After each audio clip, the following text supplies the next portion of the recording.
How's it going, everybody? Welcome to another edition of the TNA Body Slam post show. We're covering everything Slammiversary. As always, I'm joined by Io, who not only watched, of course he did, but he had a first account. He was there. So Io, real quick before we get into anything, tell everyone how it was. Man, being there at the UBS Arena, like the atmosphere was pretty wild. Like getting down the stairs, like when I got there, it was already close to being filled. I got there like when they just started the countdown. So my seats were already. I was in the front row, right behind the commentators, so it was already filled, and you could see how rowdiness like the fans were already good. I noticed like it was partly casual, but also you could see some TNA fans. I noticed a guy had like TNA Legends belt and stuff.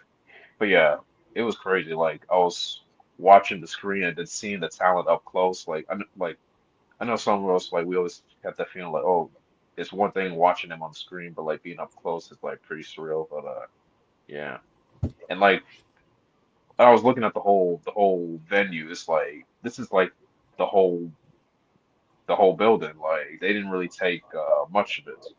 Like if you see some pictures, it's like pretty much like the whole venue.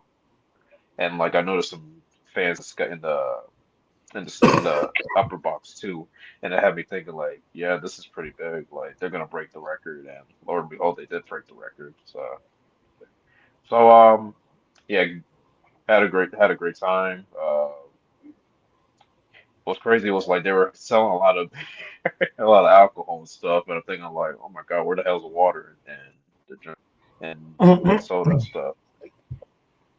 But and yeah, a lot of food were on the floor after the show, but yeah, that's for another conversation stuff. But yeah, I met some of the guys from our group chat too. It was pretty cool, and yes, it felt like we were all coming together. Like it felt like a rejoicing moment because and I know we mentioned this before we started live that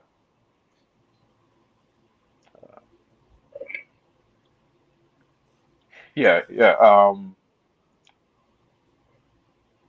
no, no, sorry. I'm not gonna mention that of like how the reaction is like when we find out like not only one but two championships over NXT, like everybody was shocked.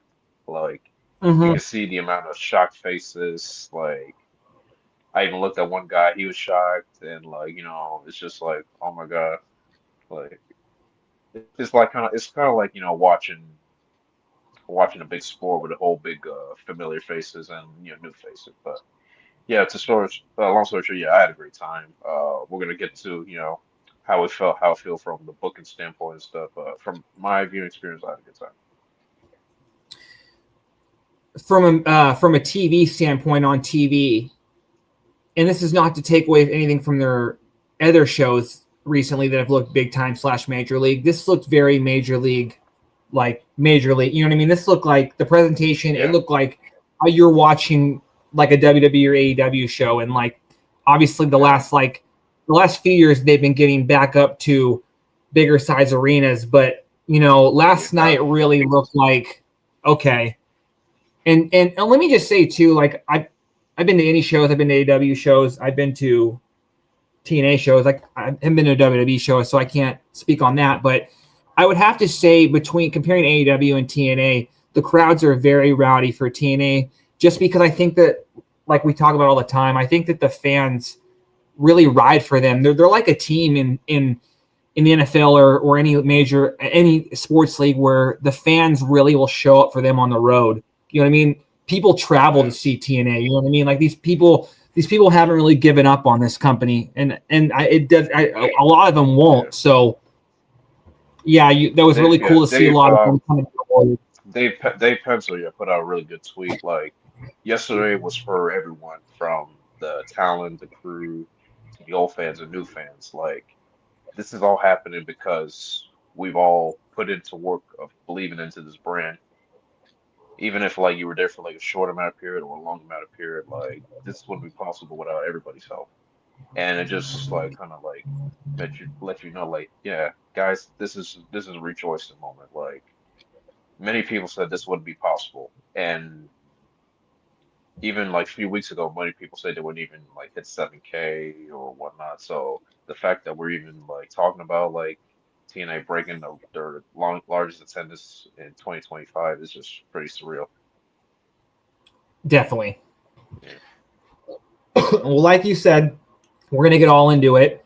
Before we do that, I just want to remind everybody, before we start the show, that this week's podcast is sponsored by Shroom Bar, the protein mushroom bar. It's made up of not psychedelics, but 4 powerful mushroom adaptogens. It has lion's mane, which increases focus, memory, and neuroplasticity, making it easier to form new patterns or learn new things. Next time you're trying to learn that new move, it might actually stick rather than forgetting it immediately. It has cordyceps, which increases VO2, max blood flow, and overall endurance. It has reishi, which decreases stress. It has turkey tail, which boosts your immune system, and you know you're going to need that when you're on those nasty-ass gym mats. On top of all that, it has 12 grams of protein. Go to eatshroombar.com and use code BODYSLAM at checkout for your 25% off your first order. Okay.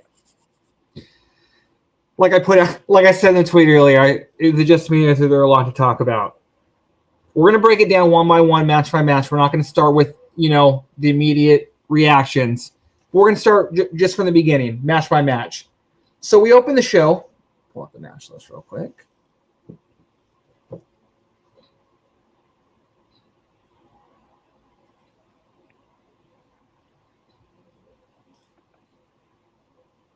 We started with the Elegance brand versus the Inspiration in a TNA Knockouts tag team match.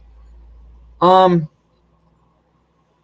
me just say real quick before, because I want you to open with this one out. I thought that the result of this match was very refreshing, given what we've seen with this division lately. What were your thoughts on this match? Yeah, it's kind of how I predicted. Like the Elegance brand, they're right now they've been quite on the roll, honestly, for like the past few months. Like especially with the addition of M by Elegance and since winning the tag titles. So you can see like not only they take serious in how they look the part and this and that, but also they're very calculated in getting the job done and stuff. I mean, hence Ash has title back coming and stuff. Um, yeah, for the match it was pretty decent. Yeah, it was nice to like kick off with the knockouts and whatnot. Um, Good showing from Cassie Lee. She put in a lot of good offense and stuff. And of course, there are a lot of interference from the personal concierge and by Elegance. I mean, yeah, and by Elegance. And yeah, it's just how I predicted. Yeah, them taking advantage and getting the upper hand of the inspiration and stuff. So, oh yeah, and shout out to the girls with the Liberty outfit. I thought that was pretty cool. Yeah. Um. So yeah, basically, yeah, this was just to get momentum for the Elegance brand, especially Ash, because she has a title shot coming. But and also also kind of way puts away that predictability because I'm sure folks thought when the inspiration they return like, oh, they're gonna win the tag titles, blah blah, blah and stuff. Well, that didn't happen just yet. So yeah, it's nice that we're still kind of like not flipping title changes or whatnot. So right now I don't think. Obviously, this is not over between the two teams, as they had a backstage segment later on as we get into it. So, Real quick, I want to shout out you for basically taking the words out of my mouth, mentioning Cassie Lee's offense. I wrote down that she hit like 2 or 3 really like crisp looking spin kicks, and I don't know why. I don't remember every match she had in WWE, but I don't know why they didn't have her doing stuff like that if that's one of the moves she can do really well, because yeah, those looked precise every time. Both teams, I really like the gears of, obviously, especially the Elegance brand. They always have a theme for the night, but the inspiration gear was very on point as well. Yeah, like I was alluding to, I thought a combination of the fact that there is a division now, but more importantly, the promo that Ash cut, I thought it would be a disservice to take the belts off them, because I think that Ash is doing the best work of her career.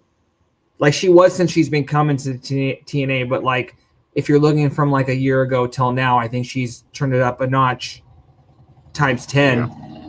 So yeah, like I don't, and again, we also mentioned it too. I think being that the inspiration are signed long term, there's no reason to rush putting the titles on them again, especially since they've already been champions once. You know what I mean? So Exactly. yeah, like, because honestly, I think that the goal is probably going to be build up to like Marley and Harley, Mila and Harley taking the belts off of the Elegance brand eventually.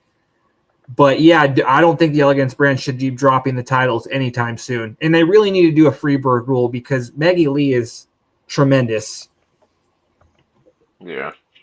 Yeah, she's been great in her role and stuff.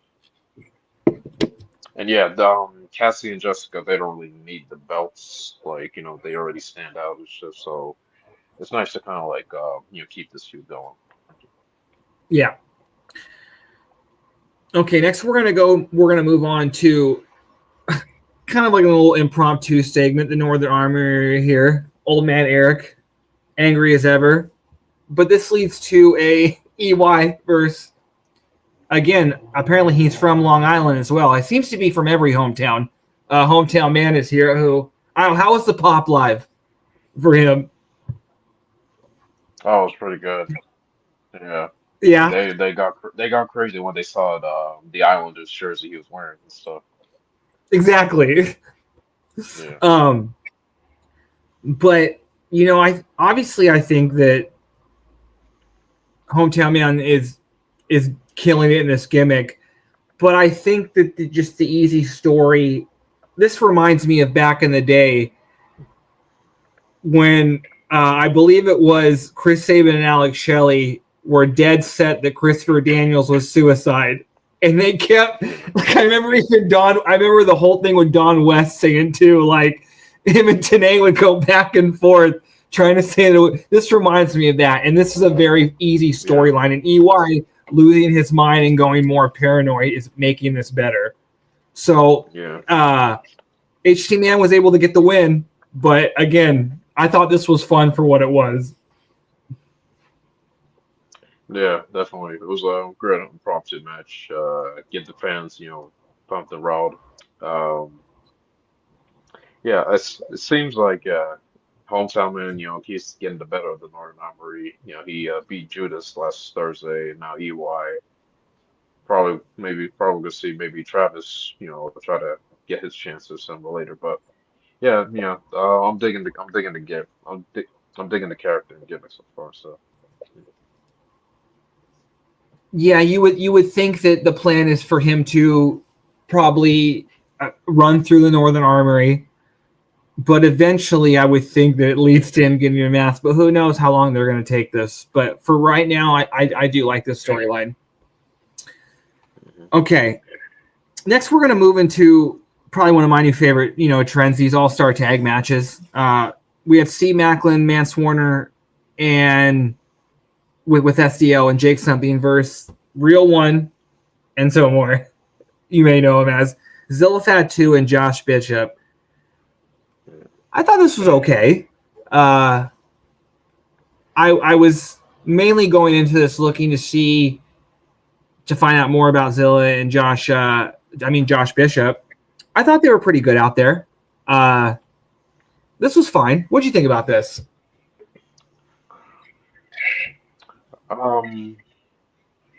Before I get into the match, the crowd was definitely looking forward to Zilla Fatu. I'm sure you heard the Fatu chants and stuff. And Enzo, doing the same shtick he did in WWE, the bada boom reels guy in the room promo. Um, he did say some funny stuff like calling Maclin Captain America and stuff, and Jake nothing. I can tell you, Jake was like no, Jake, Steve, and like they were like getting aggravated, like waiting, telling Mm-hmm. the guy to shut up and like come down to the ring stuff. But yeah, um, it was okay match, decent stuff. Um, I liked the good showing from Josh Biggs and Zilla because this is I believe this is a plug-in for the Fork Row promotion because that's what those three are representing. What I didn't like was Enzo getting the pin by pinning Jake something. And I thought that was like, come on. Like, really, like, like I get it, like, Enzo, he's, the more known guy and stuff, but like, you want to like showcase, your fresh, younger talent like Zilla or Josh, getting the win. Also, like, sorry. Also, it was like, what was the point of this match? Like, where are we going from there? Was this just like a one-off, just, to plug your fourth row promotion or whatnot and stuff? So personally, I thought it was kind of like a waste of time, but I mean, the match was all right, so that's how I felt. But yeah, it was good seeing Jake something with some cool offense and Maclin. But it was basically a pointless match nonetheless. I would say that if they were going to have Enzo get the pin, I think that, and no offense to Jake, this is more about just how the company has kind of made me see him. I think that Jake getting pinned was the least offensive of the three, but I'm kind of with you that I would have thought that you would have had. I thought the number one thing they would have probably done would have Zilla pin Steve Maclin to lead to a singles match. You know what I mean? Because I would say that Right. Zilla is probably the biggest star of the three, just given the age, the name. You know what I mean? Like Enzo's whatever, and Josh Bishop's kind of unknown, but I would have thought that the plan would be to get Zilla versus Maclin and having Zilla pin Maclin in a non-title match. I mean, in a tag match would have led to that. Because now Enzo, I don't know what this win does. You know what I mean? It doesn't really. I don't really get it. Yeah. Because It's like, Enzo's the person. they could have just replaced it with Maclin defending the international title against this stuff. Or I wouldn't even mind if he faced it against Josh Biggs or Enzo or whatnot. But like, yeah, it's like, what's the point of this trios match anyway? So, Because I would say too, I'm looking at the casuals I'm thinking about the casuals. To them, Enzo's like the least person that needs to be booked strong because the casuals know who he is. You know what I mean? You need to showcase the people that the people don't know much of. You know what I mean? So yeah, I would have went with fucking Zilla winning and try to set up with something with him. And yeah, because what I don't want to see is I don't really want to see Enzo versus Steve Maclin, but yeah. if that's where they go eventually. Because everyone's been talking about Zilla. He's the son of Umaga and stuff, and people wonder like when's he gonna debut in WWE or whatnot or stuff.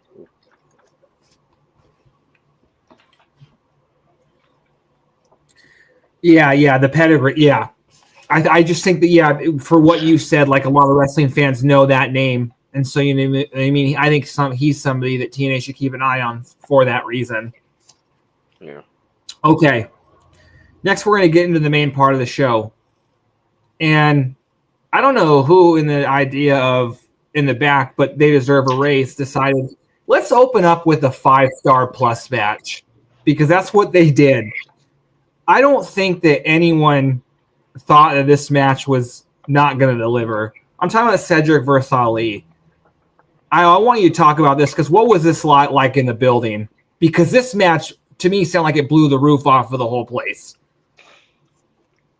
Yeah, this was the perfect match to kick off the pay-per-view. Um, yeah, we were all rooting for chanting for both guys. As soon as like it was head on, as soon as the bell rang, like a lot of fast-paced action and stuff. Let me just say, like Mustafa is doing his best work. I think you and I established it. Like he's doing his best work. Um, Like putting on every match he's in is a banger. One from Santana, Jason Hodge, um, and so even this feud with Cedric, like Mustafa, he's on the climb. But yeah, this good match was very good. Order 4, a lot of interference stuff. But yeah, Mustafa, he took a lot of crazy bumps in the match, especially that I'm sure you saw that toward that's you know what's the name of that move? When they run through the ropes, run through the ropes, that diving, Yeah, yeah, the the die dive move, yeah, the a tope. dive, yeah, I Yeah, noticed that, yeah, the tope move, I noticed he kind of landed on his head, uh, but he kind, I was like, oh my God, but then he kind of shrugged it off and stuff, and then he took another bump on the turnbuckle and stuff, and I'm thinking like, oh my God, but yeah, this was that's. very what were you about to say? Oh no, I was just gonna say. I was gonna ask you what was it like when what was the crowd like when Cedric hit that Michinoku driver off the top rope into the. That was probably like I thought the spot of the night, at least in that Yeah, match. yeah. Yeah, yeah, a couple guys next to me, yeah, they were disbelief, like, oh my God, like how Mustafa able to kick out of those moves and stuff. I would say this is way better than like compared to the match they had in Mania a couple years ago. So they really elevated it. And Mustafa and Cedric, yeah, they really amped their game. They're both different wrestlers compared to back then and stuff. But yeah, a lot of interference from the Order 4 members, especially Tasha. Um, Honestly, I thought Cedric kind of had this like I was like it felt like Cedric could have won this and stuff. But yeah, and as we get towards the end, yes, Tasha gets involved again, and then when we all we erupted like when he hit like the lumbar check on Tasha, I'm like, oh my God, and then must have capitalized with the 450 and got the 3. But yeah, great match, great opener. Definitely want to recommend. It's funny you said that, Io, because I was gonna talking about the. Well, I'm glad that you brought it. It's not funny. I'm glad that you brought up their Mania match because I don't remember, so much wrestling. I don't remember like just the crowds, how the crowd reacted to because it was a great match. But I had said I was on a watch along with our buddy Cam for a group chat. I was watching with him last night and a couple other people, and I had pointed out that like this is the company Cedric should have been in all along because like it just seemed like even though that match was on Mania, there's more people. It just seemed like this matchup in TNA feels like a bigger deal and it's more respected. You know what I mean? Like I just feel like those are just two guys that like are kind of like the mold of like a typical TNA guy. You know what I mean? Especially how a lot of guys come through the X division. I don't know. I just felt like that this match was much more respected in TNA than it was in WWE. Yeah, definitely, because they look down on, well, they treated 205 Live, as pretty much nothing. Like all the matches on the pre-show, it was showcased on Raw, but now it's on its own lesser brand and stuff.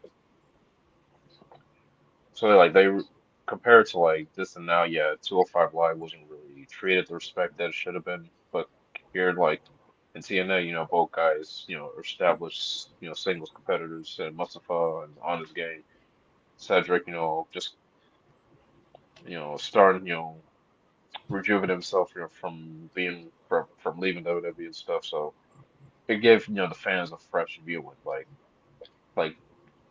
oh, we're getting old 205 Live vibes again in a better stage and stuff, in Yeah, a I'm better hoping place. anytime TNA, like, because we always talk about like making the right signing. Anytime somebody comes available that is a prototypical TNA wrestler, I think they got to go after him. And I think Cedric is a prototypical TNA wrestler. So I hope that he sticks around long term because I just think he fits here very well. Yeah. Okay. Next, we're going to go into, which, you know what, I actually really enjoyed because I'm trying to, again, not just Kyle, and telling me to look out for Saquon Sugars, who, again, I'm becoming a big fan. I'm keeping an eye out for Dark States. It was Dark State versus System, Eddie Edwards, Brian Myers, and JDC, with Matt Cardona versus Dark State, Deion Lennox, Saquon Sugars, Cutler James, and Osiris. Is it Osiris Griffin? Yeah. Okay. Yes. And I was completely shocked by this result. Like, I did not have the System winning. I don't know. What did you have I forget how. Did you predict the System to win? I predicted Dark State to win. I believe I did as well. So I was shocked. Yeah, this was quite surprising. Yeah, because on NXT they've been running Rampage, and stuff, and it seems like there wasn't really anything to kind of like slow them down.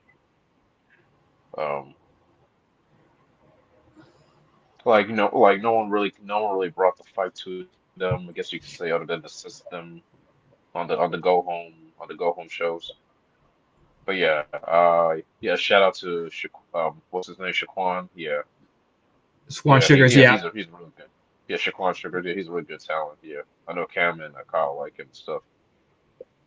Crowd was definitely behind Cardona particularly because it's his hometown and stuff.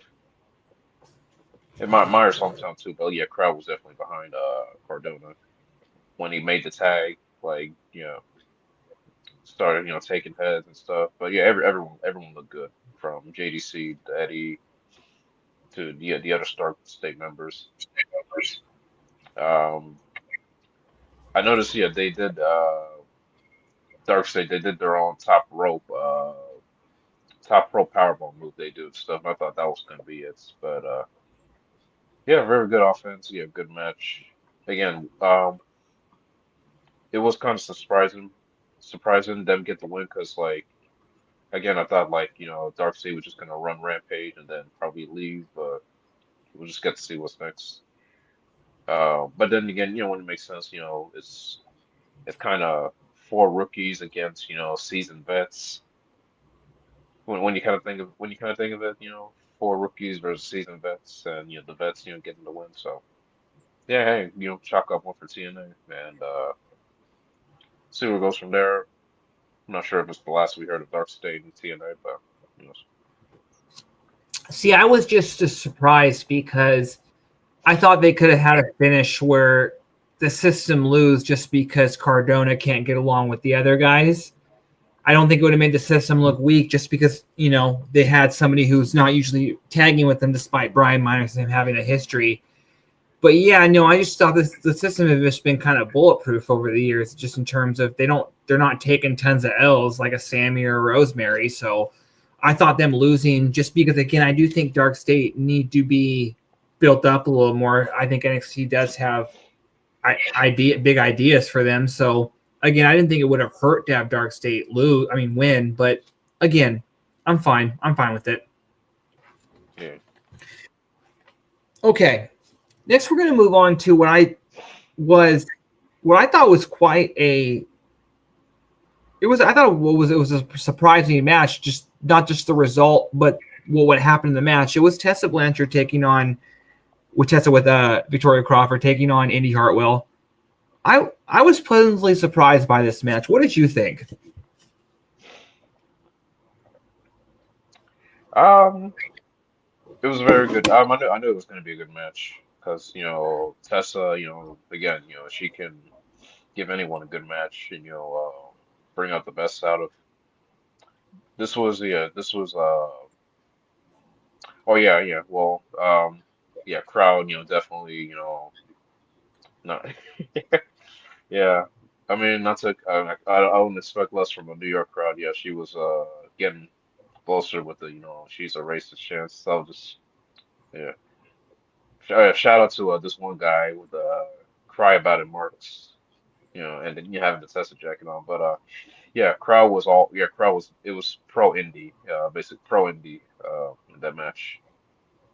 Um, a lot of good kickouts and offense. I honestly thought Tessa was gonna win it, like, because when she hit him with the Magnum and then Indi kicked out.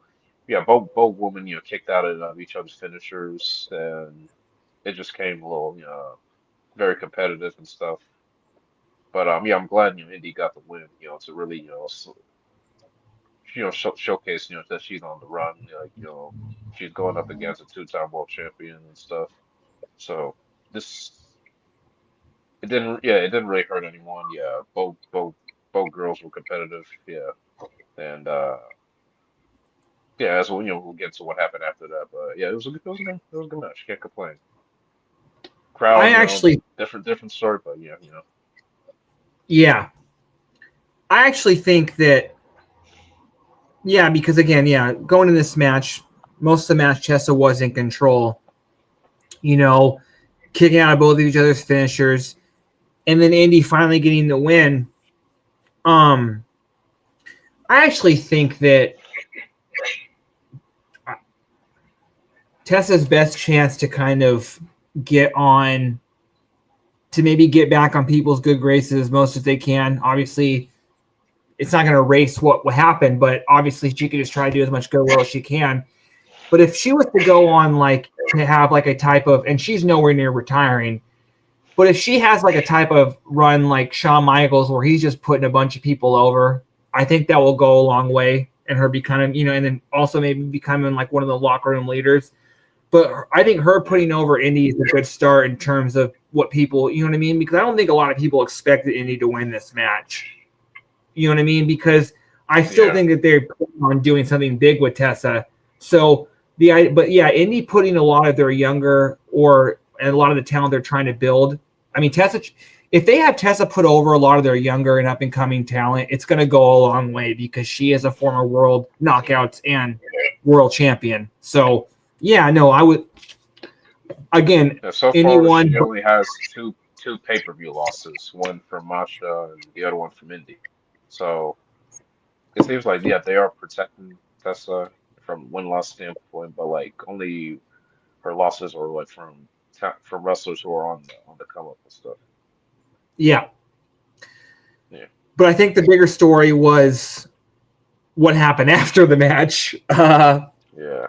Tessa snapped. She took out Gia, which I again, we talk Well, about all the time how she great. attacked Indi. She attacked Indi. Gia tried to interfere, and then Gia got beaten down for it, and yeah, it was we were shocked. Like I remember, like I took some recordings of it. I was like, oh my God, like get security out and stuff. But yeah, Tessa, she went on a rampage. Poor Gia, poor Gia. I have a good interesting take on this. I'll let you answer. What was your thoughts when you see what went down? Well, first of all, I just want to shout out again, once again, best commentary team in wrestling, Ray Wald, Hannafin. Hannafin was disgusted. And something Yeah, is so evil when the heel Ray Wall is disgusted. Like there's certain things that a yeah, heel won't even do. So like they were, yeah. and then Raywald ran down. I saw him ran down. To help Gia right after.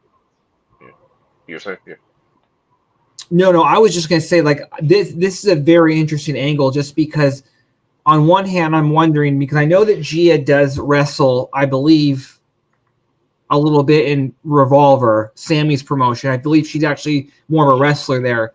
So I'm wondering if this is leading to she's if a this. valet most of the time, but she has done some wrestling the Indies. Yeah, I'm really wondering what this is going to lead to. I'm actually very intrigued by all of this. yeah, yeah. From the moment Tessa returned, like she's been just like abusing. I mean, not just like abuse. She's pretty much been abusing Gia, like from putting her from shoving her multiple times, and then to like beating her down. It's just like you're thinking like, oh my God, like all right, when is Gia gonna fight back? Like when is she gonna say enough is enough?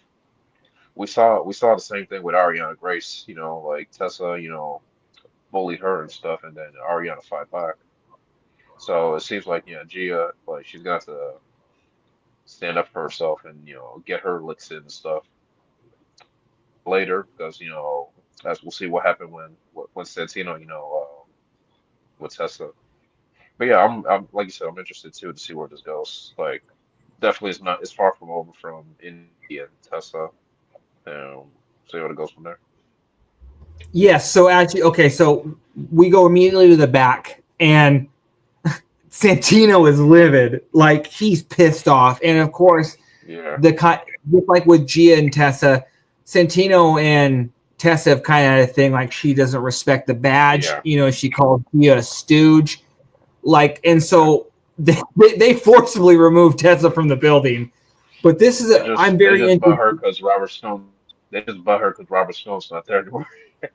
Yeah, Yeah, I'm very yeah, interested because I do think that Tessa versus the management is a very interesting story. Like that's a good storyline for her. You know what I mean? Because again, I don't think yeah, people will be bothered by this. She's not going after a title. I think I'm very intrigued by this yeah. It's because I their could way see of them keeping doing her busy. It's their way of keeping Santino. her busy. Like, Yeah, I could see them doing Tessa versus Santino. Hell, to me, what a great way to bring Ace back. You could do Tessa versus Ace because I believe Ace and G are together. You have Ace come back. You know what I mean? Like there's a lot of meat on this for I this I storyline. think we might have. I think we might have a mixed tag along the way. Like, I think. Uh, well, I'll just be explained. So yeah, Santino basically suspended Tessa uh indefinitely, I think. But yeah, basically she's suspended. So it'll be interesting the next time we see Jay Miller, and like, what's her thoughts and reaction, and probably might lead to a singles or maybe or tag match. Indi and Gia against Victoria and Tessa, or but yeah, basically yeah. It'll be interesting to see Gia Miller's reaction, where we go from there and stuff. Yes. Yeah, Okay. I'd be surprised if she's not We're, even I'd be surprised if she's not even interviewed with this coming Thursday. Yeah. yeah. Next, we're going to go into back-to-back knockouts action. We were going to go into the knockouts world title match, and this is the first part of the night where it maybe left people with some questions. But it was Jacy, Jayne, the NXT champion, taking on Masha Slamovich, the TNA champion, knockouts champion. Again, I thought a couple themes of this match. Jacy continues to look good, improving. I thought that they still booked Masha very strong. But the outcome, I want you to go first. What did you think? What was your immediate reaction, and then what's your reaction now? Um, like on the finish or the match? Well, yeah, well, a little on the match and the finish, and then what's your reaction to it now, like having a day to process it? Oh, okay, okay, yeah.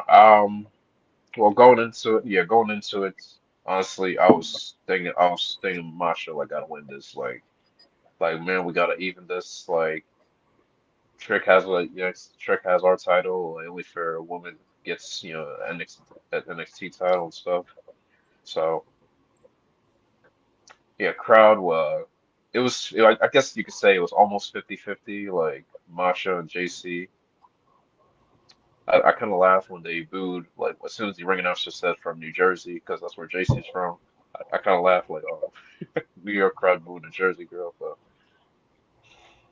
and oh yeah, I like they mentioned Johnny Rodz, Hall of Famer, who trained Masha and Norma, so he was in the crowd too. Um, yeah, They actually definitely, yeah. brought him out during the pre-show, right? They brought Johnny Rods out during the pre-show, right? Yeah. Yeah. Oh, they did. Oh, I must have missed that. Oh yeah. They kind of like during the Busted Open segment, Tommy Dreamer brought him out and just kind of listing the long list of people he's trained, and Masha Yeah, was out there. I didn't know he trained Masha, but okay. But yeah, no, keep going. yeah, Sorry. yeah. That was all good. So yeah.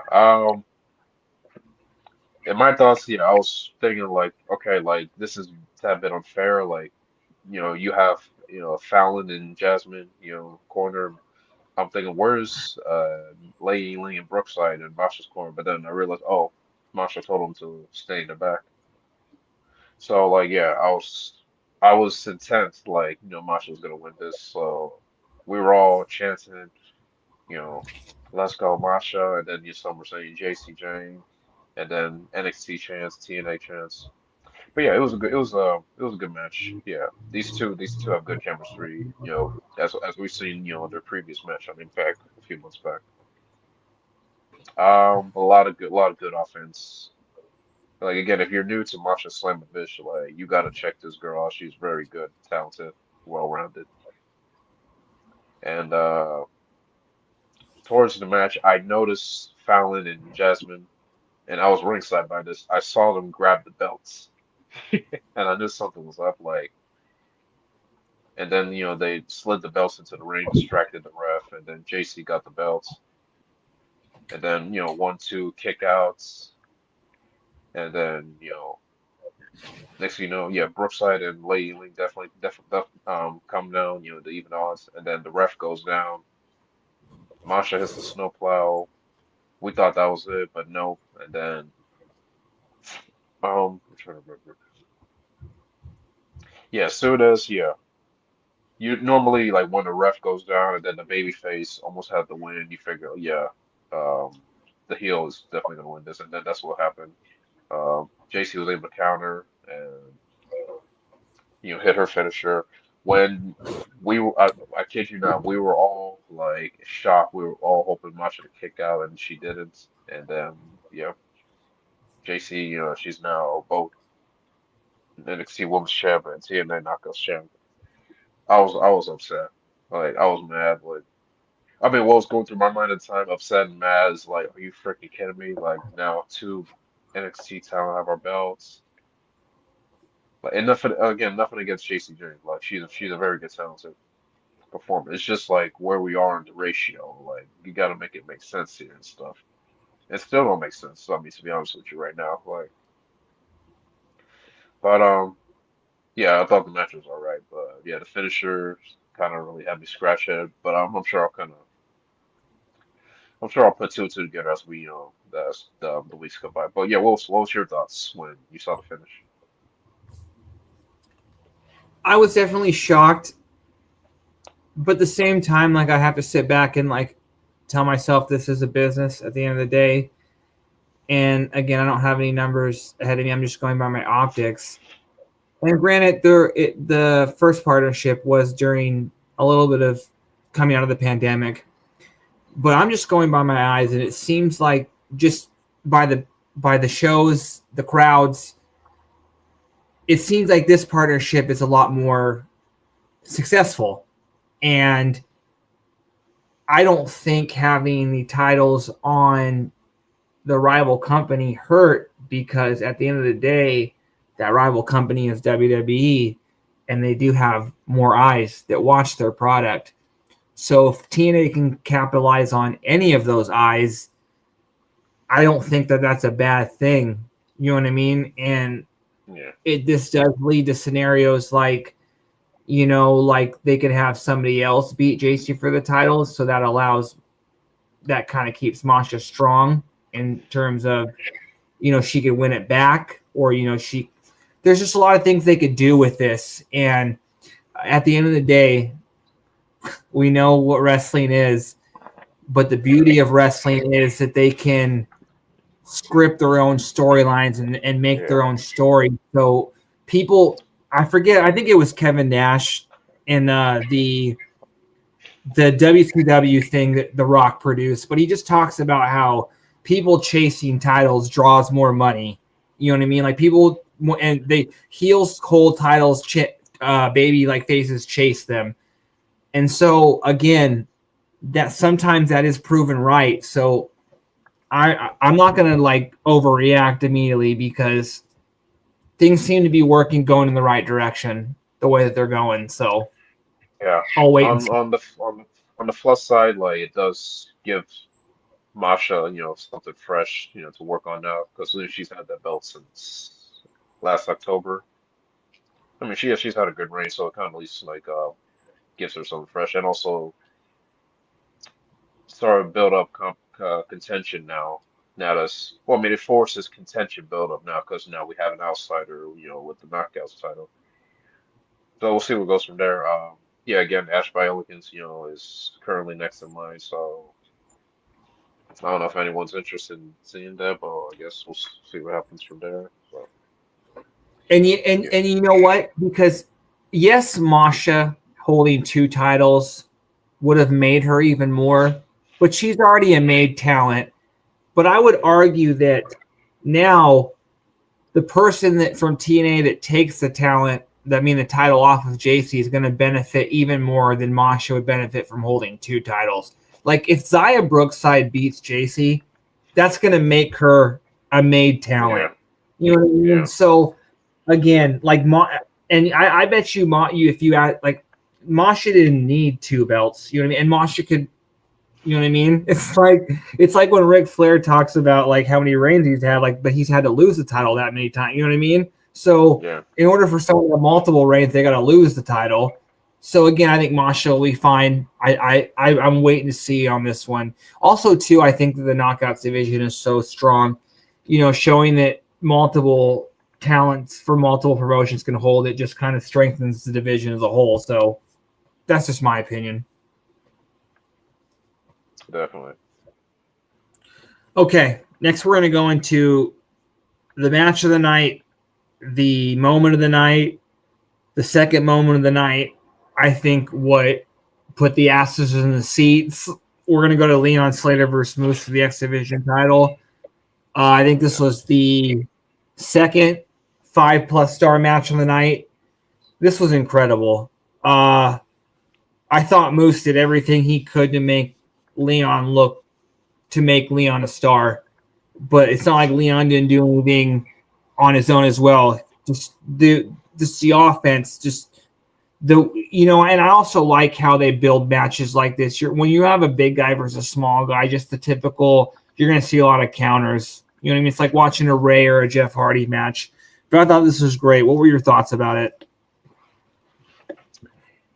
Yeah, this was very good, very good.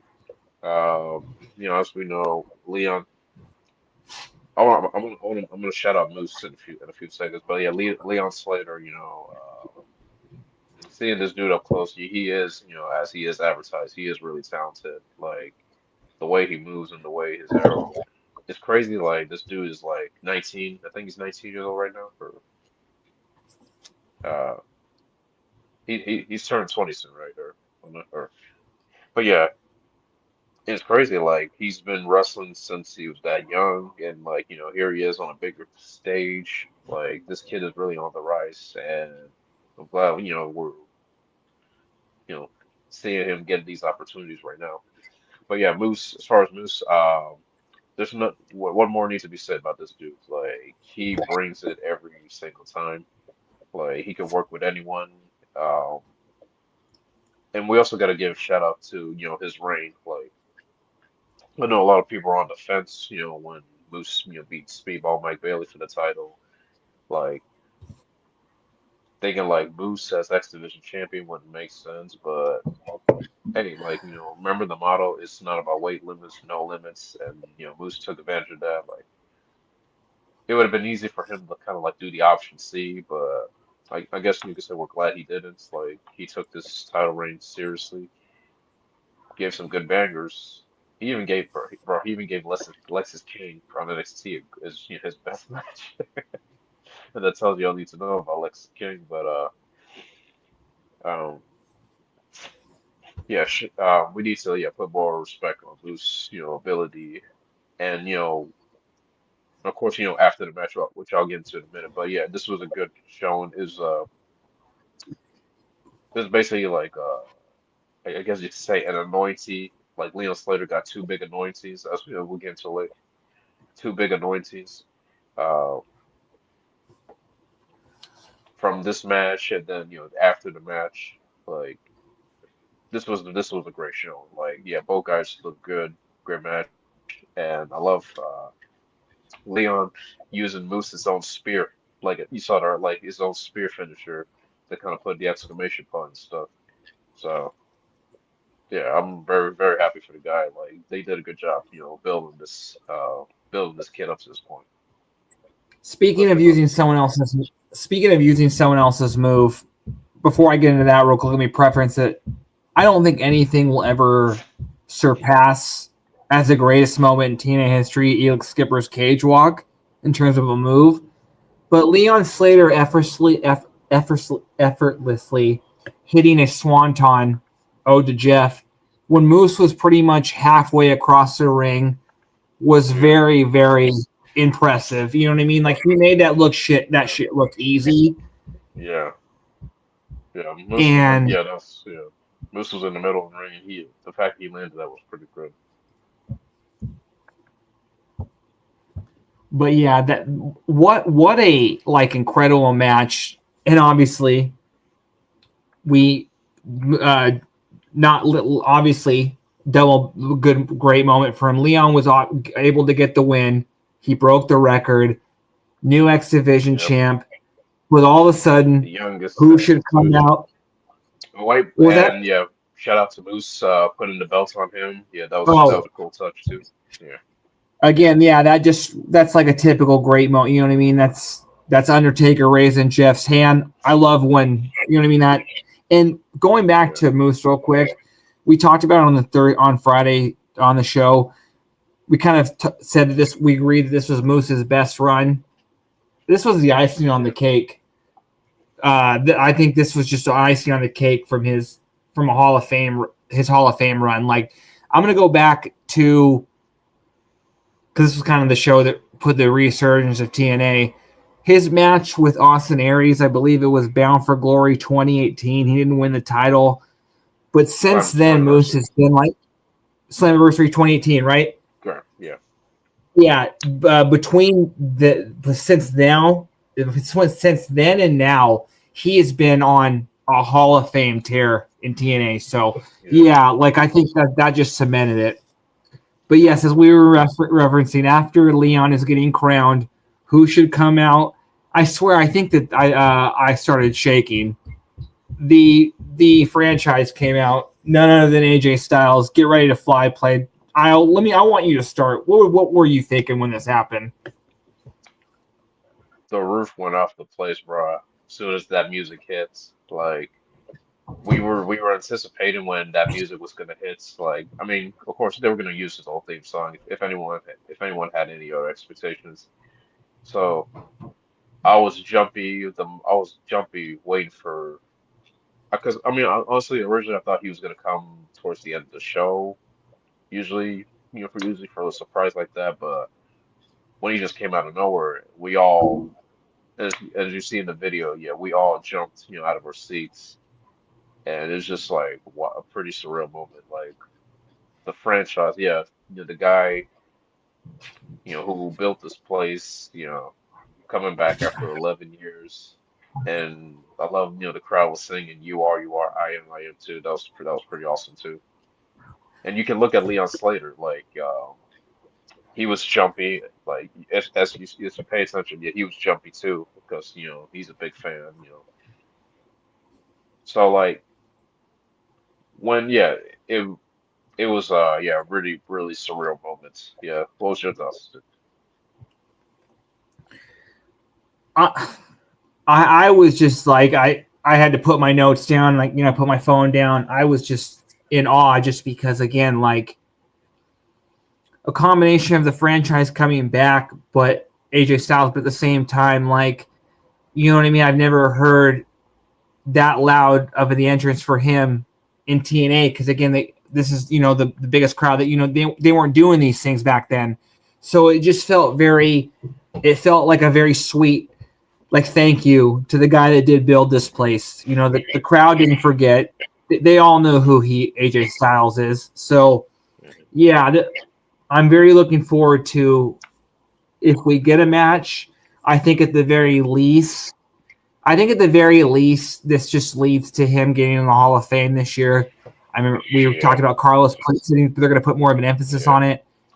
But I think I hope the match. yeah, I hope there's something to lead to it.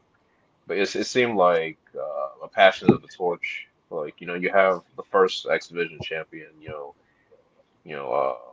acknowledging, the new X Division champion. And I mentioned, Leon Slater getting a big anointing. Like, this was a huge anointing here. Like, AJ frickin' Styles. Like, you're in the middle ring with AJ frickin' Styles and raising your hand. He's raising your hand to acknowledge you. It's just like, like, Leon Slater is the future.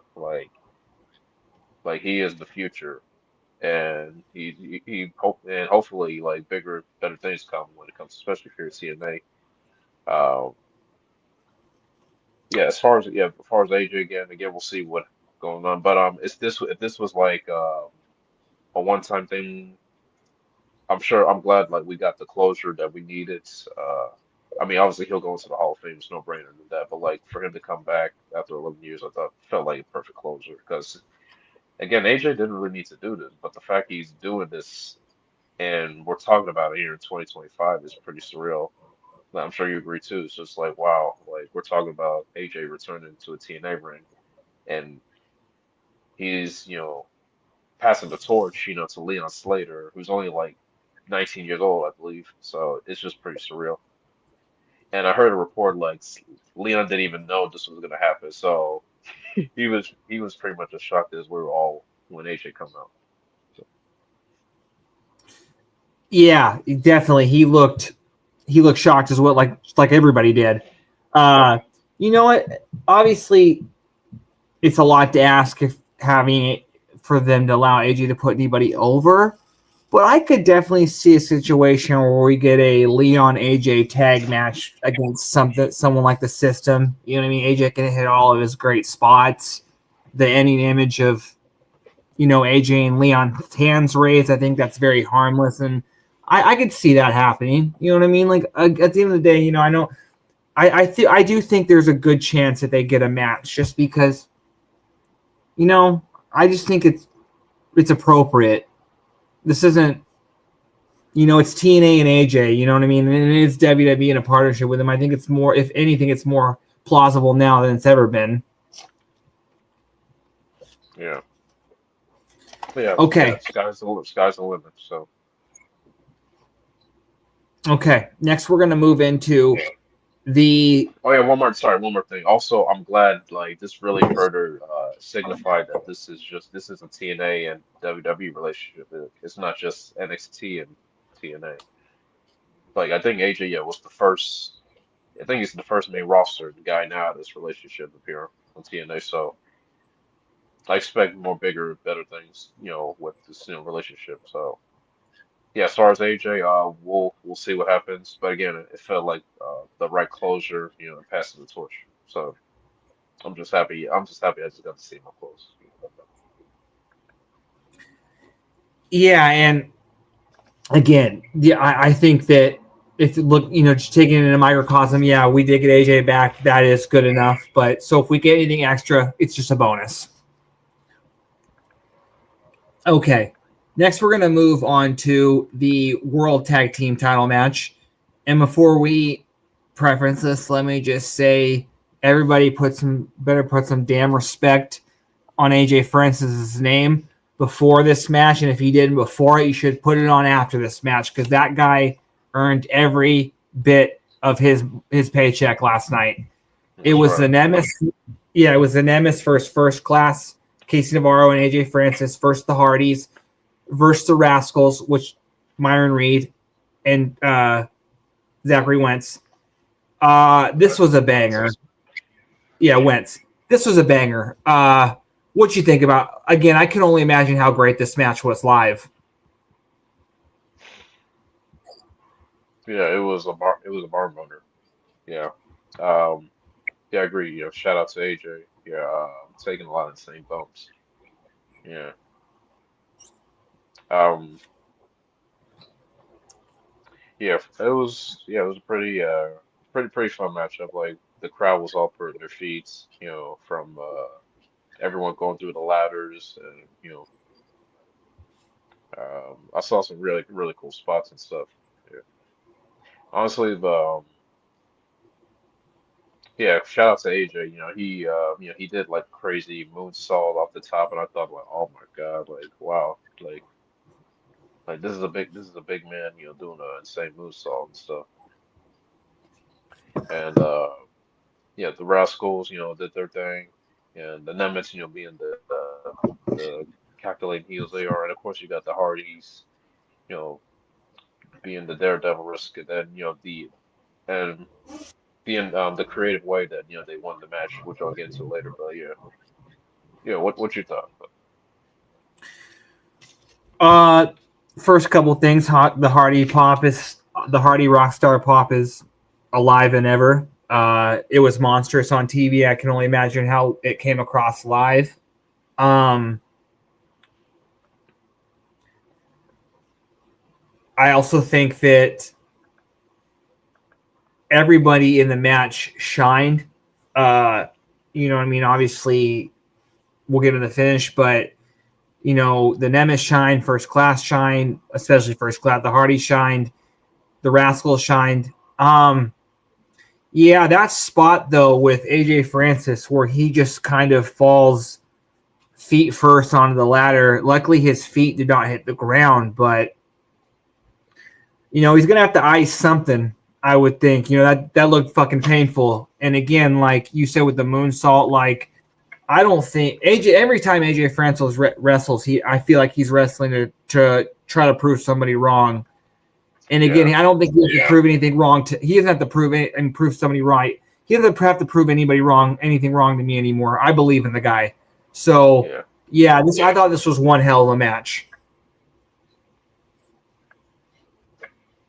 yeah. It was a good showcase for everyone. Um, I was a little worried, like Casey, because I think he was just injured not too long ago, and coming back, especially to a ladder match, could be very risky too. But yeah, hopefully, not too much damage for him too. But yeah, good showing from everyone, and the Hardys, going in like it was a little picky, like because I know the Hardys, they kind of proclaim like maybe the Hardy Party would be over if they didn't win this. So I should have figured like yeah, kind of like set the tone that they were probably gonna win the belts back, and then which they did in the most creative way. So they had like this helicopter ladder, this helicopter ladder that was they got from above, and Jeff climbed through that and stuff. It was pretty cool, and he was able to retrieve the belts. Yeah. But yeah, very, very, Yeah, very fun match, to take a look at. yeah. I don't. Again, there might have been some things that sent people scratching their heads, but to me, between this, Leon, AJ, I think that the positive outweigh the questionable. The things that people might question as negatives. Again, none of it was negative to me, but I thought there were so many highs of the show that it outweighed anything else. So, okay, next we're gonna. Oh, Wait, yeah, after the okay, match. yeah. I Yeah, we want got, you to yeah, we take gotta, this. we gotta talk about this one. Yeah, this, Because believe it or not, I had went to the restroom and I come back to my TV and I see Bully Ray. I want you to take this, because I was scratching my head the whole time. so yeah, same. Like I was gonna ready to like, take a break and head, to the restroom and stuff, but then actually no, I was trying to get a drink, but yeah, as soon as the Hardys celebrating and whatnot, and then who do we hear? Team 3D's music. And the crowd pop. It's New York City. Their home. I mean, it's New York, their hometown and stuff. So we popped and stuff. And as soon as I got back, I was like, oh, it's just Bubba. Like I thought D-Bone was doing him. But yeah, yeah. Bully Ray, yeah, came to the ring, congratulating Matt and Jeff. We figured what was this leading to? You know what I mean? From the moment, yeah, from the moment Bully Ray came to the ring. So basically, yeah, he laid down the challenge of like one more match, Hardy's Team 3D, Dudley Boys and stuff, and they want to do it at Bound for Glory in October and stuff. I know the crowd obviously was gonna eat on that and stuff, but from my viewpoints, I figured like isn't really necessary. Like, and I mean that like in a nice, respectful way. So because from my understanding, the last time Devon wrestled was what many years back, like kind of Impact 1000, which I was there, and he didn't really do much. But you know, what I mean, just the simple offense move, and then the 3D, and then the tables and stuff. So it's just kind of wonder, like, is this really necessary to do? I mean, I get it's like, Bully and Matt and Jeff been bickering, arguing on for a few months about which teams between the two, who's the best, Hardys or the Mhm. Dudleys and stuff, blah blah blah. So I figured like, yeah, I mean, I should have figured like eventually this was gonna come through, like, So I'm just trying to see, like, I hope like the titles are not involved in this because again, that would kind of be like taking the spotlight away from the other teams we have. But then I had actually, well, yeah, let me get your thoughts too. When Bully Ray came out and stuff. Well, I was gonna ask you, did did the Hardys and the Delis have any tag team matches in TNA? Because I'm Yep, blanking. Did they have any? yep. They last faced each other in 2014, and then they had like these series of three-way matches with the Wolves and stuff. Okay. Um. Again, I know a lot of people have a soft spot for this matchup. To a degree, I do as well. Obviously, I think everyone in my age group has seen the TLC match, and even people younger than me. If they're fans of any of these teams, they obviously or wrestling, they went and back and saw that match. Um, yeah, I don't know much about Devon. I haven't seen Bully wrestle in a while either. But this just kind of came out of left field to me. I'm not paying attention to the stuff on Twitter between the two, but I don't know. To me, Bound for Glory should be the platform should be reserved for either the Hardys putting somebody over or a match that's going to deliver. Because I don't know. Because again, the Hardys are getting up there, but as far as I can tell, the Hardys have been moving very well for their age. And they look pretty good out there. But yeah, I don't know how that was going to, Well, I mean, because unless we're Matt and Jeff, they've been bouncing around from promotions to promotion to promotions. Bully is, for the most part, just been doing Busted Open and few indies and whatnot. Devon, he basically was kind of like semi-retired. He was just a producer. He was just a producer not too long ago, and then yeah, kind of pretty much doing this podcast right now and stuff. So yeah, you just kind of what you see, like you have like this one team who's been all around, still kicking it in the Hardys, and then you have the Dudleys who haven't really been doing much from a wrestling standpoint. yeah, again, I don't know. Unless this is a cinematic match at the Hardy compound Yeah, with a lot of smoke and mirrors, again, I'm a little hesitant. But yeah, again, I don't think Bully would make the challenge if he didn't think that this match was possible / feasible. So I guess we're gonna have to wait and see. Bound for Glory is not yeah. till October. But So I have a different outlook. So like the Hardys, being the big stars and draws that they are, it's gonna get harder for finding competition for Matt and Jeff because you could say they pretty much beat, well, with the exception of the Nemeths, they pretty much beaten almost all the teams. Like they literally beat almost all the teams we have right now in TNA. So you're kind of figuring, okay, what do we do with Matt and Jeff, like while we still have them? So in a way, it kind of I guess you could say makes sense because it gives Matt and Jeff something to do, and also like the nostalgia, centering. I think that's what TNA's, aiming to, for nostalgia selling. If they headline it, let's say one final like Hardy's Dudley's one final time, I think it will work, and I think I could see the viewpoint with building up the nostalgia, to get seats. Because again, when Ric Flair had his last match, advertised, they sold a lot. Them.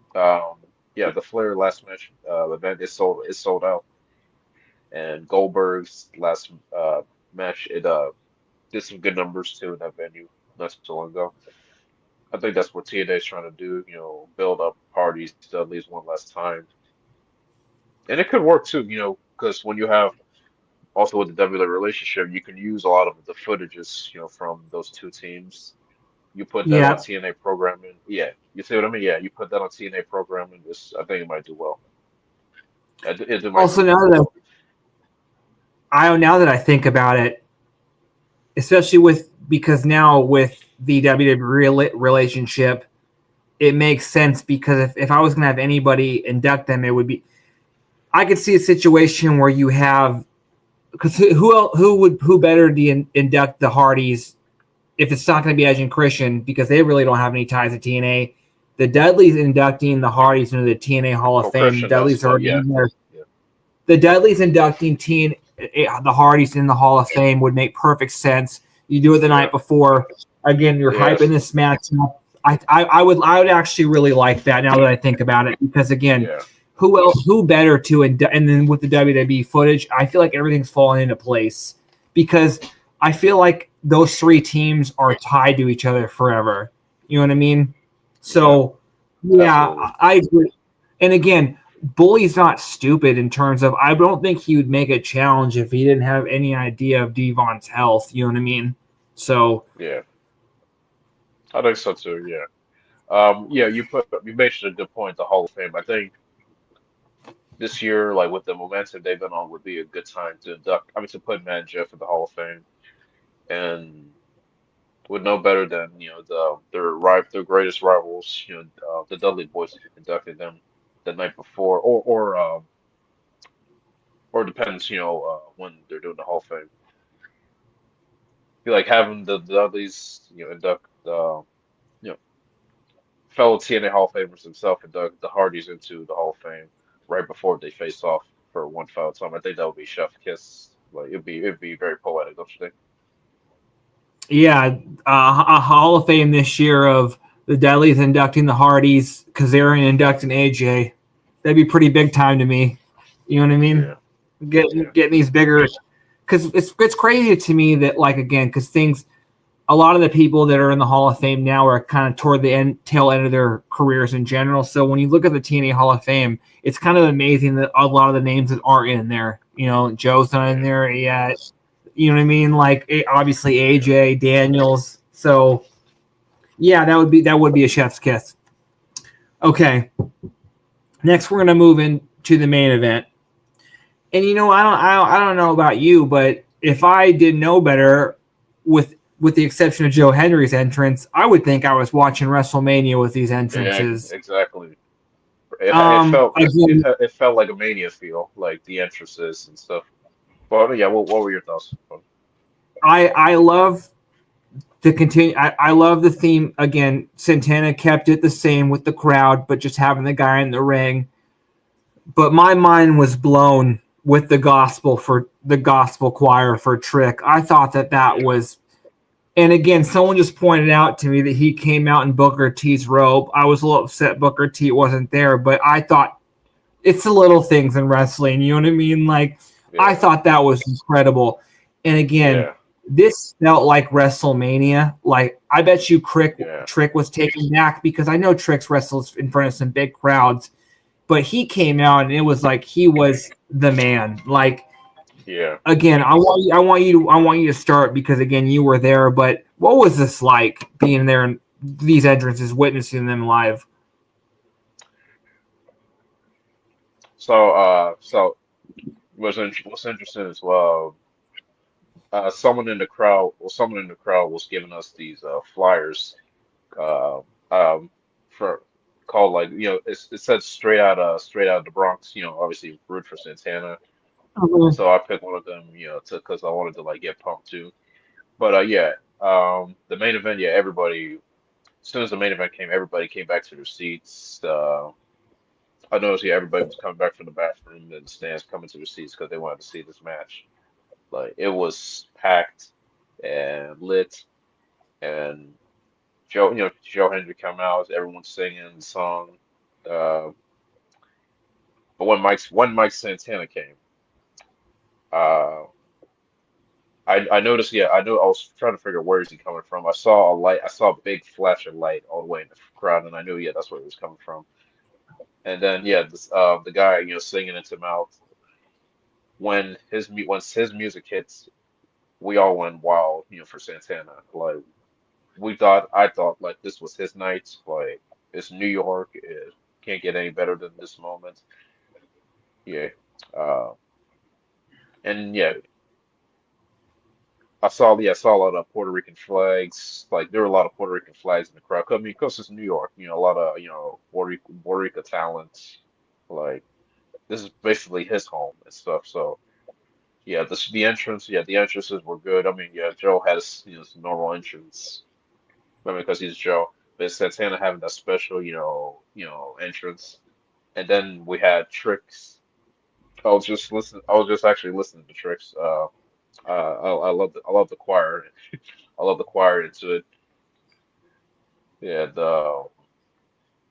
Yeah, really, yeah, I like the whole gospel choir into it. Yeah, Trick. Yeah, let me bring up Trick. Trick. Yeah, he's really like you mentioned, Bert. He's really feels like he's the man. Like compared to like compared to like when he was NXT champion, it felt like he was just it felt like he was another guy, holding the belt, like not really standing out from his competitors, from his competition and stuff. But like right now with TNA, it feels you can see the confidence.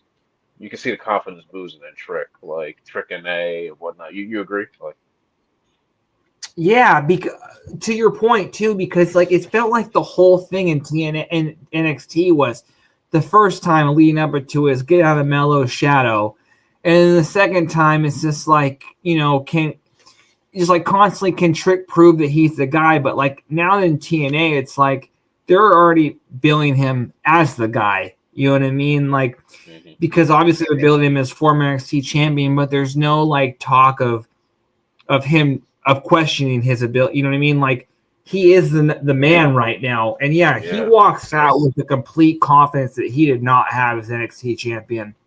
I didn't see that this there. You know what I mean? yeah, yeah. It felt like it really felt like a Mania feel. Like we're watching. How do I compare? Like like Orton, Cena, Triple H, like these three have their big entrances. I'm paraphrasing, like from like yeah, three big time talents with their big performance entrance, and the crowd is all over and stuff. But yeah, when the ring announcer, as soon as the ring announcer, said from the Bronx, New York, that crowd was lit, like pumped up for Mike. And you can see the emotional look at Mike's face, like he's made it up to this point, like he's worked hard, and yeah, he really has worked hard. Very happy for the guy. He worked hard to get up to this level. He's main event in the TNA. And of course, he's main event a couple in tag matches and stuff, but like as singles, like this is very big. Let's step level. And I know we're gonna get into like what happened, but like yeah, we got to acknowledge like this is a really big step up to his career. Like he's main event in the TNA pay-per-view by himself. So yeah, and then Booze and the Trick. I laughed when Trick was kind of like mocking the crowd when they were like clapping for Joe and Mike. Like you could if you watch it back, yeah, Trick was kind of mocking the crowd a bit. But yeah. Match, I match. think. What were your thoughts on the match? First of Oh all, no! Just before we get in the match, I just want to say I think the last time I got chills for an entrance was the first time they did was the first time they debuted Nakamura on the main roster when the guy came out with the violin. He had like 2 minute solo. And like it was very palpable, like the people were going nuts. Like that's kind of how I feel about Trick's entrance. Like like it felt kind of new. You know what I mean? Like I don't know, like anybody can kind of bring in a like band to play, but I don't know, bringing in a choir to me kind of makes there's just something to it. You know what I mean? Like I don't know, it gave me chills. But yeah, we're gonna talk about the match. Oh well, wait, hold on. Before we get in the match, we were joined by Kazarian on commentary, who had a little bit of a role to play. But yeah, we're gonna get into the match. It was again Trick Williams versus Joe Hendry versus Mike Santana.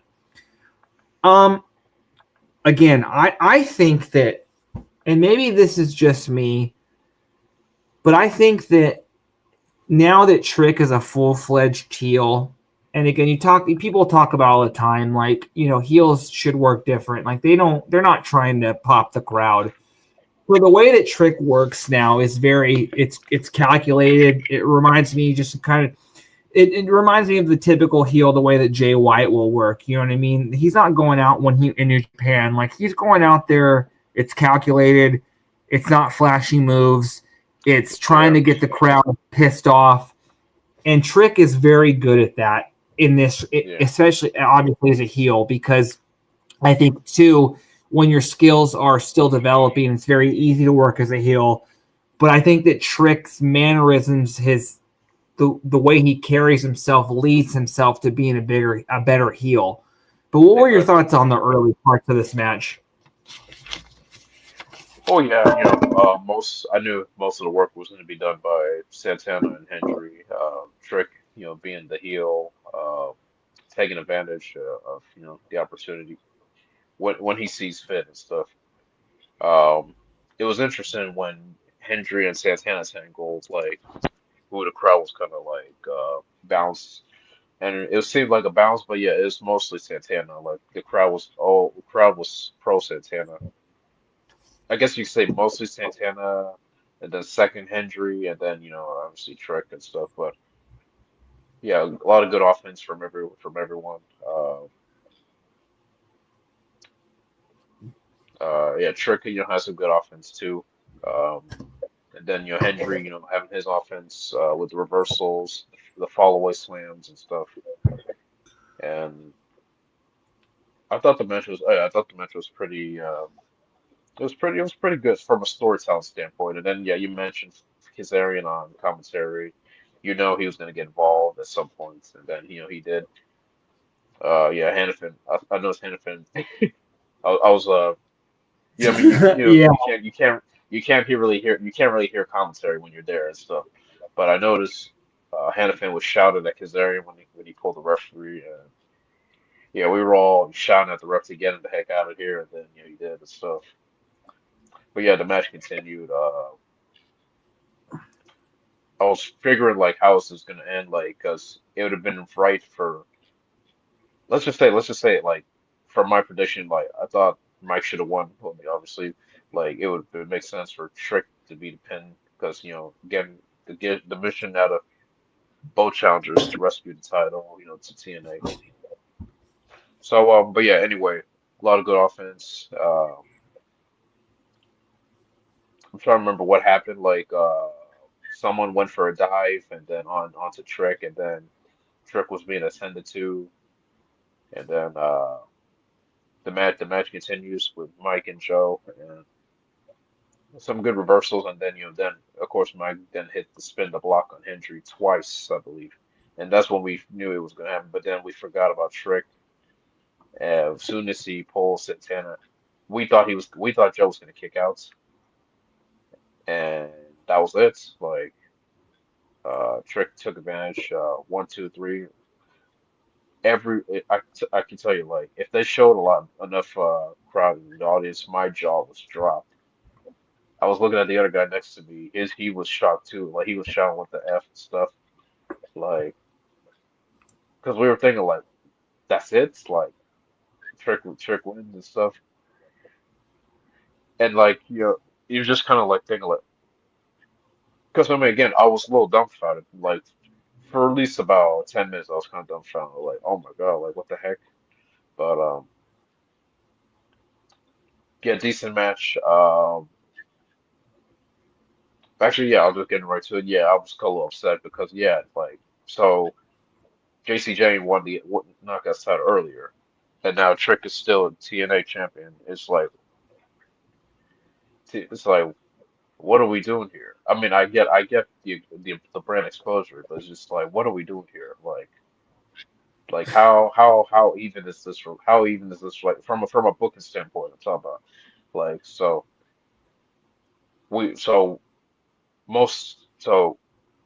our titles get taken away in NXT, but there's no chance we can't really bounce it. Like, and now like we're this intensifies. Okay, like okay, so Santana doesn't get the win in his hometown. So like, when are we? So when are we like kind of like doing now? So like kind of justify it. So like, cause I know you see on Twitter too, like everyone's kind of upset about it and stuff. But yeah, well, let me get your thoughts about it. Yeah, and yeah, For like okay, North Spark saying like we were all upset too. two things. Okay, I'm not going to get into the Jacy one yet. Yeah, I'll go back to that. But when it turns to Santana losing, this is not like the situation where Joe Hendry himself has come up short, and they keep delaying putting the title on him. Santana has had 2 title opportunities. One he was pinned, the other he was not, but both times he was legit screwed. That's the narrative. So right now, Yeah, I still think that people have interest because they want to see Santana get a fair shot. And so I yeah, still think the juice is, and now because it's a one-on-one match, you could have Santana say no no Joe, do it in a steel cage if you have to. There's no oh Joe, it's yeah. just him. It's just him and Joe's Trick been pinned one-on-one. twice. Joe's been pinned twice by Trick. Like this, I think this kind of have to cement that he's done out of the title picture. But yeah, like you're saying, yeah, this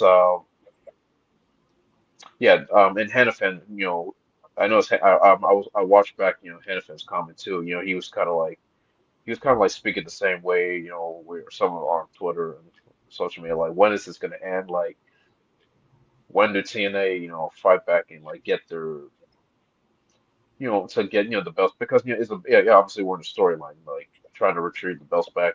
It's the same from the Kenny Omega thing. Like, but basically it's the same thing from the Kenny Omega, what are the title stuff situation. Yeah, continue. To your point, Norris, real quick, can I put your comment on screen? I think this, again, I just laid it out to you. You could say that Joe's was lazy booking because then that was just them basically seeing how long they can push having Joe be over without having a title. Io just said right now that Joe took 2 pins from Trick. Yeah. Santana really has taken 1 pin on TV where he was visible by screwed. Yeah. He was screwed Yeah. here tonight. Oh, look at. I mean, I know I a lot of know, people, have their opinions. Like Joe should have won the belt earlier and stuff. I mean, maybe not, but like with Santana, I mean, I'm speaking from another. But Santana is different because like this is New York, his hometown, and like it don't get any bigger than winning in your hometown, especially in front of the largest TNA crowd in history and stuff and whatnot. So. And I get TNA's, I get TNA's point of view, like more exposure for the belt and doing the longer storyline. I don't know. It just kind of just seems like it's about the timing, like which feels what's right. It's like like you really want to stretch this all the way to like October, Bound for Glory and stuff. which is I don't know. again, and It'll be interesting to see where it goes from there. Yeah, your thoughts. which is not that long. And again, we even though this crowd probably could be bigger than Bound for Glory, we keep hearing the narrative that Bound for Glory is the biggest show of the year. So Santana winning there couldn't hurt. But here's the 2 things I think of. And again, I can't believe that I'm referencing him so much, but like, there's a reason why Kevin Nash made so much money. He's smart.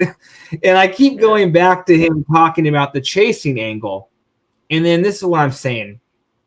I've been a fan of TNA since 09. I know you've been a fan a little, obviously, since the beginning. But there were quite a few moments I could point to in the time that I've been watching TNA that are worse than this, technically, that didn't make me quit watching. And I don't think people quit watching. a couple that stand out to me. I didn't quit watching when Eric Bischoff and Hulk Hogan came in. I didn't stop watching when they left and they left things in shambles. I didn't stop watching when Jeff Hardy and Sting had that unfortunate match. I didn't stop watching when Kenny Omega won the title. I'm certainly not going to stop watching now. And again, I want to preference to people, do not give up on this relationship now when we've seen a lot better results from it. Again, isn't there something to be said now that we're pissed off as fans and we want to see even more Santana win the title? Why would I stop watching when I want to see it? I'm more invested now than I've ever been. You know what I mean? Like, because again, there's something to be pissed off about. You know what I mean? It's like losing a game and coming back in the following season wanting to kick that team's ass. You know what I mean? We just watched the Philadelphia Eagles win the Super Bowl. A couple years ago, the Eagles played the Chiefs in the Super Bowl, and Jalen Hurts outplayed Patrick Mahomes, and they barely lost that game. They came back this year and beat the shit out of the Chiefs to win it. You know how sweet that probably felt? This is going to feel so great when Santana wins that title. We got to be patient. Let's calm down. Again, you can't tell me how much team is benefiting right now from this. Come on. I know some people, they still have their thoughts like on the relationship. I mean, from a business standpoint, it's going. It's like, again, like last night was the largest attendance and stuff. I can see why they want to continue on this relationship from a business standpoint. From a product standpoint, it'd be interesting to see how TNA kind of come back from this, because I remember one guy from Fightful mentioned, like, it seems like TNA can't win in the situations they're in, like have like a I don't always hear these snide comments, TNA got to be TNA and all this sort of blah blah stuff. Like, when's TNA gonna have their own nights of basically like it's one step forward, one step back, all these snide comments and whatnot and stuff. But yeah, I feel like right now they're looking towards the bigger picture. Like, we can drag along, the titles being hostage, titles being held hostage, and but let me get back to Mike Santana. Basically, Mike Santana having his moments. I feel like they probably want to like establish him a bit more without Joe Hendry being in the picture, and kind of focus back on Trick and Santana. And a part of me thinks like maybe this was probably the plan all along, like for them to continue Trick and Santana. Like, I mean, I think because Joe Hendry, he was doing so much success. Of course, you had to have him a part of the Slammiversary main event. So now that Slammiversary is out the way, I think they're kind of transitioning to Santana solely as being like the true babyface of the company. Don't you agree? Yeah, and again, to be a top babyface, you have to overcome some sort of, you know what I mean? You have to have a reason for people to want to follow you, you know what I mean? So, yeah, when I overreacted last night, that was the fan in me getting caught in the kayfabe pageantry of the angle. But when I step back and analyze it from the business point of it is, and the longer you watch wrestling, that you kind of wonder, I get to know that it is a business. I completely get it. And to Norris's point, real quick, I'm putting it on the screen. He says the only reason I can understand it is hopefully they get a better TV out of this. And to your point, Norris, that's what I'm trying to kind of say. Like, the reason that I'm comparing the two partnerships in this is there was no talk of this much talk of TNA getting this much out of it during that relationship. The whole time we've heard during this is how much TNA is on the cusp of breaking through. So again, I look at this also how when they were talking about why Chris Jericho had the ROH TV title at the time he did, because they were trying to get a TV deal for ROH. if they're trying to entice viewers to get TNA on TV, again, WWE is a big fucking deal. They have eyes, they have reach. I don't see what can be a negative about having WWE get TNA's foot through the door. But continue, Isle. It must seem like that they're close, like as far as discussions going, like.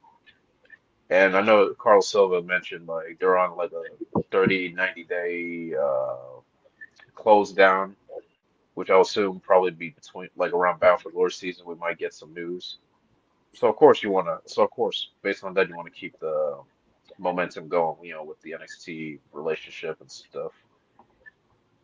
Um, but yeah, getting back with Santana, I feel like he's gonna be a part of that. Like we're still gonna see him on NXT programming to kind of like continue on that chase of getting the belt back.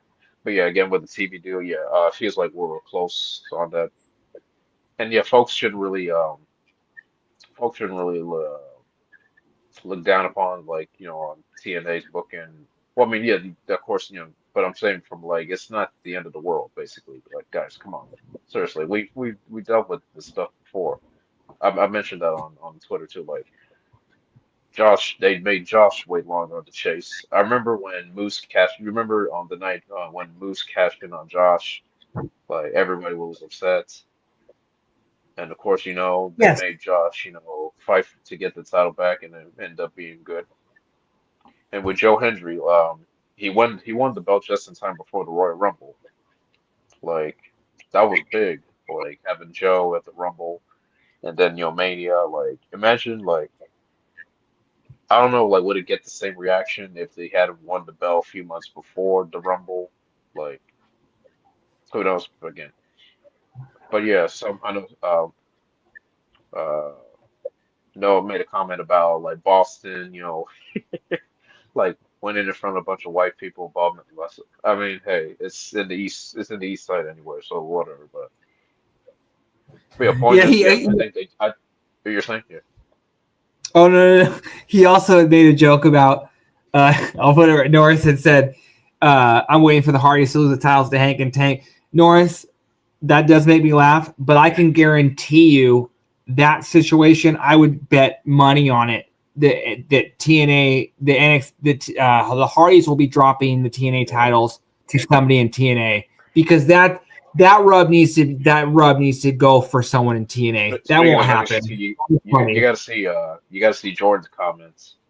Uh, you got to see Jordan Grace's comments.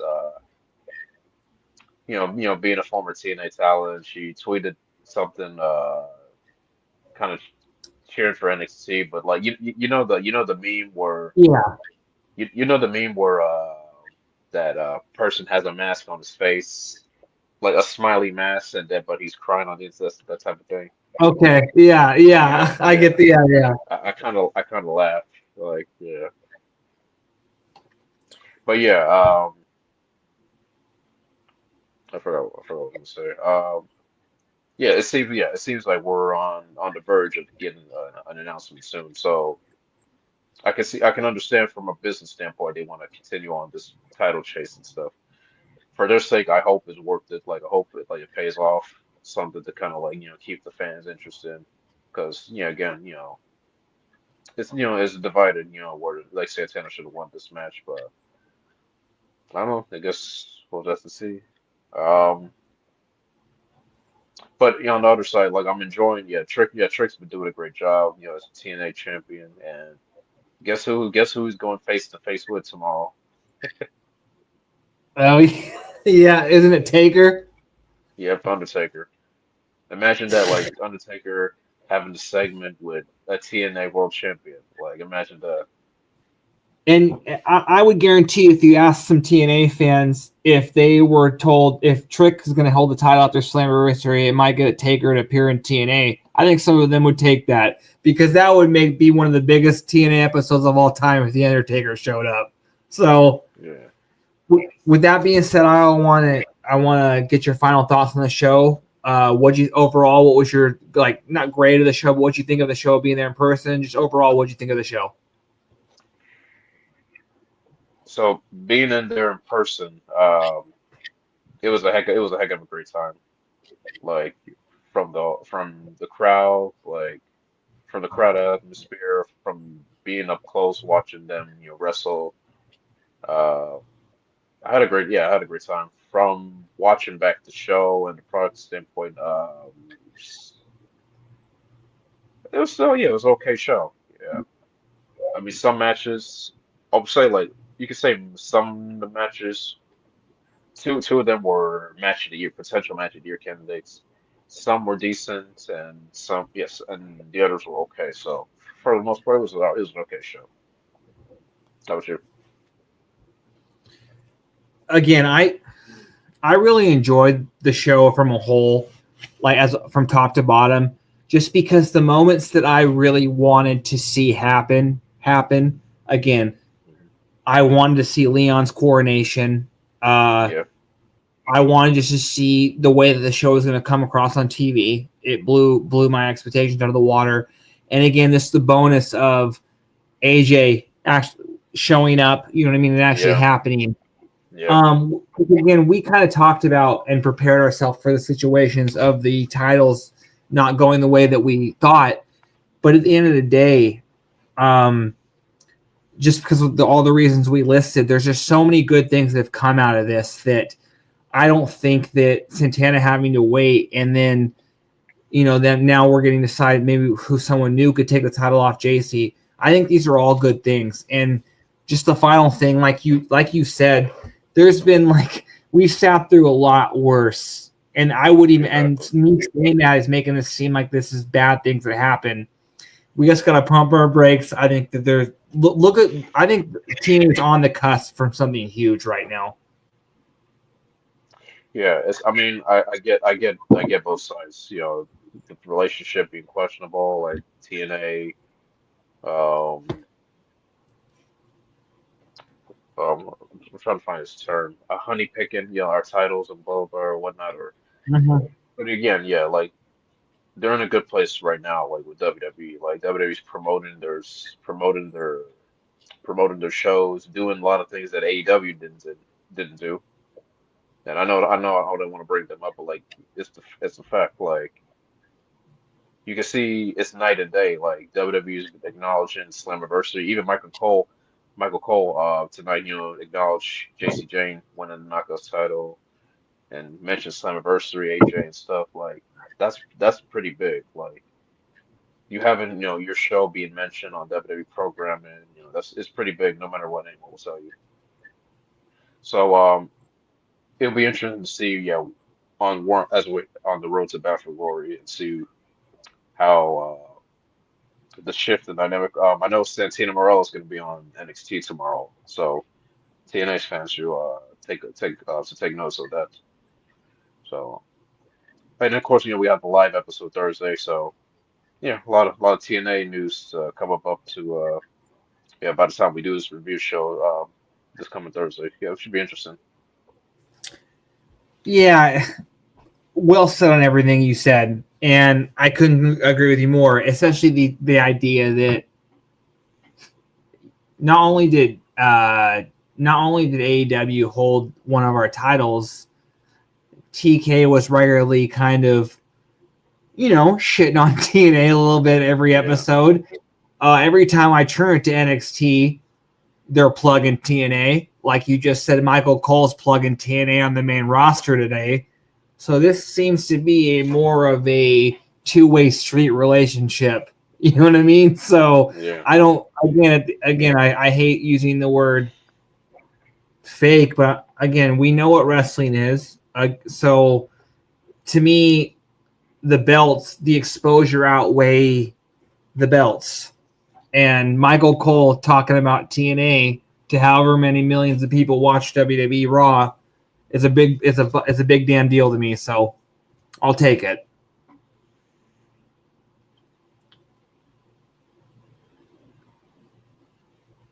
same. Yeah, it's one step at a time, guys. Yeah, yeah. Exactly. Yeah, just be patient. That's what I say. Celebrate, yeah, celebrate. TNA had a great turnout, and see where it goes from there. But yeah, they're I mean, it seems like they have a plan coming. They definitely do. Well, with that being said, I want to thank you guys all for joining us. I want you guys need to make sure you guys like and subscribe to the Body Slam for whenever we go live or when any of the great people on Body Slam go live. Before we sign out, I just want you to remind everyone where they can find you on social media. Yes, they can follow me on Frequency IO. For the next couple days, I'm going to be posting some pics and videos of Slammiversary, where it's at. Also, for those who attended, use the hashtag TNA Reacts. I think TNA is trying to sample some videos for reactions and stuff, so it's pretty cool. But yeah, I'm gonna be posting some photos and videos, being in the front row and stuff. So yeah, check it out. Definitely. All right, you guys can find me just on Twitter at BirdMaclin11, just covering, trying to cover as much wrestling as I can, especially TNA. But with that being said, I want to thank you all for joining me. Thank you, IO, as always, and we'll see you next week. Have a good night. Later, go.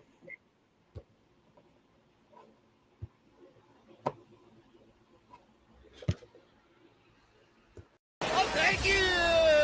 Oh, thank you! Oh, thank you! No.